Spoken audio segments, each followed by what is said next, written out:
So I know these guys' general location. I'm listening to their traffic. I'm hearing their logistic channel, EMCOMM channel for whatever. I'm listening to their security patrol channel, and I'm listening for them trying to make contact with the outside world, because I have a wideband scanner and I can scan all those frequencies that they're using, provided that they're in range of my antenna. And I got a pretty good antenna site to listen to this valley around here. True to life town is over here, the main town, and then you have the communities around the town there. So I'm listening to all this. I have a Yagi antenna, that directional antenna, pointing to this area here to give me more of a clearer signal to hear what they're saying. Even the most minute signals I could probably pick up from my location. So after some observation over a period of time, a long period of time, because I'm by nature a very cautious person, I determined that this group is legit. They're not marauders. They're trying to do a good thing here. They're setting up a community. That's the time where I would try to make contact. That's the time I would try to make contact and offer or try to join their group or something like that, or you know, whatever. And of course I would have a lot to offer as far as capabilities. I would let them use the simplex repeater here for a wider range of patrols around here, unless they got their own comm guy with them and he has something set up. Who knows? There's a lot of hams out here that does have that ability. Now, I did mention that this is a solar power agency repeater site up here, and this site over here as well. Well, since society has collapsed, these radio systems are probably abandoned. Probably so, or probably not. I don't know for sure. But these two areas here are far away and really hard to get to, so the chances of the equipment being stolen or vandalized, or the solar panels stolen along with the batteries, it's somewhat minute. It could happen, but it's minute, and more than likely those sites will still be intact. And a very well maintained solar site could go 15 years plus with no maintenance, if the peacetime maintenance session has been done correctly, including this site here. So of course I would have the frequencies and the access code already figured out for these two sites, and this could be a rebuild. I will commandeer those two repeaters for the rebuild effort. You know, we'll just like a community, the town will grow, and we'll have government, the Constitution placed back into relevance, even though I don't think the Constitution will ever leave relevance in America, at least. What could happen is we could still use these repeaters here to try to make contact with some other personnel, or use it ourselves to do patrols around this area, hunting party, recon past your township here, or your compound or whatever, and just to make it safe, so you could have connectivity all over this area here back to your base. Kind of like the same situation I have here with the simplex repeater. I have connectivity to this whole basin here pretty much, and parts of the backcountry here as well. So that's why I had those two agency solar powered repeaters in play. More than likely they will not be stolen, and they can still be used. So that's an option for the rebuild process of this collapse here, because just like the Phoenix, society will spring back into action slowly and painfully, but they do come back, and history has shown us that. Okay, so throughout the stages of before the collapse, when you have first responders out there and they're using the incident command system, their comm plan is pretty much standard. They have command channels, TAC channels, and it's all organized into a plan already established. During the collapse, my personal family's comm plan, I have a command channel, and as soon as I get within range or I get home, we turn into TAC channels, going from radio to radio with limited usage of the command channel, my simplex repeater up here, when for some reason I go out here to go hunting or reconning or scavenging. Progression of time continues over to where there's an established community over here rebuilding society. They got their thing going on. They have their simplex channels here.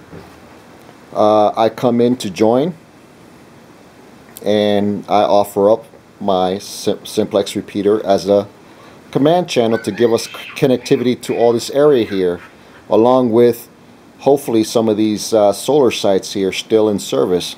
And it all goes back full circle as far as your comm plan.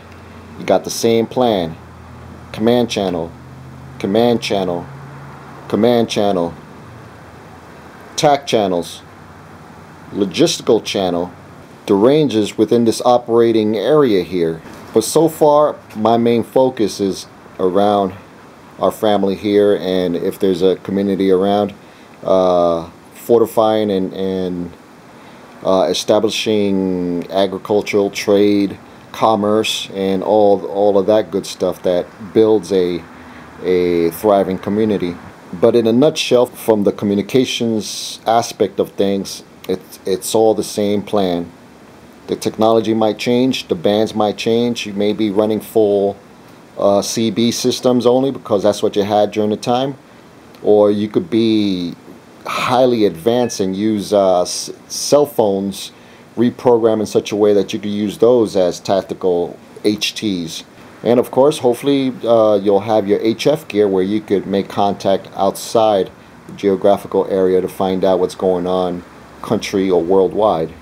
So there it is in a nutshell of what I think is going to happen, or how I like to see things to happen actually, if this goes to the extreme scenario of full societal collapse. Well, this has been an interesting month for me. This all stemmed from a really poor video response to Hibernia's son about a video that he made about comms and inter-squad comms, or comms in general pretty much, and one method of doing it. I mean, there's plenty of methods. This is just one.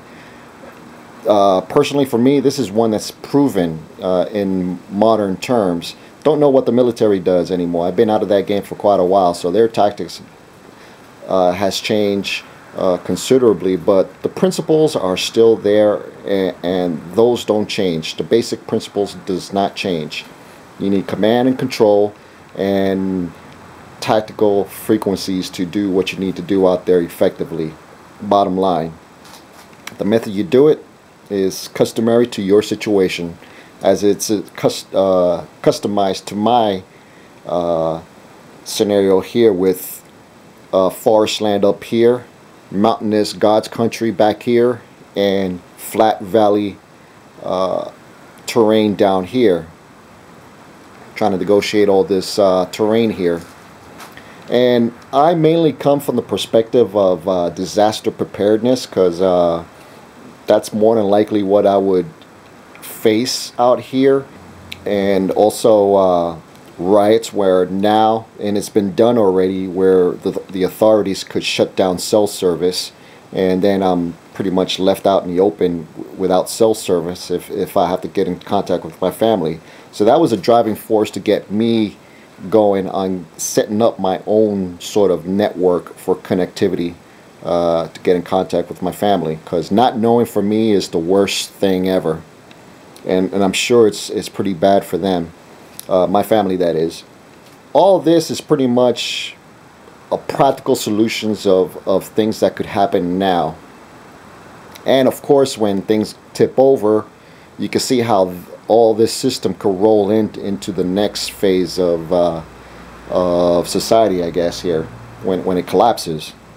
So that was just a mental exercise, and also sort of an insight, or sort of get people thinking about how you should approach things in your situation. Like I said, all this stemmed from a half-sick, poorly produced, bad camera angles and broken camera video response to Hibernia's son about this subject, and to date, that particular video was the most views I got in a short period of time in all my content, and that took me by surprise. It wasn't glitzy or glossy or gadget gear filled with you know, exploding bombs and stuff like that. It was just a comment, and I could see how the mundane stuff of the administrative side of building a comm plan was desperately needed out there, or to be addressed. How to establish a network and a standard operating procedure to get your comm plan going, or where to begin.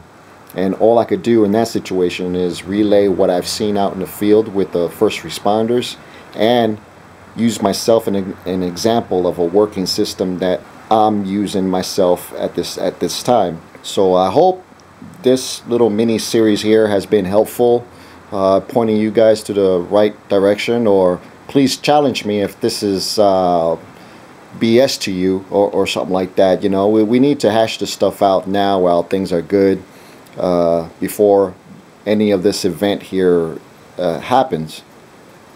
So, you know, comment and see if this is what you'd like to see more of, or what angle should I take in this. I'm not going to do stuff like Godzilla coming over to your city and knocking it over and what you should do then, but, you know, realistic scenarios out there.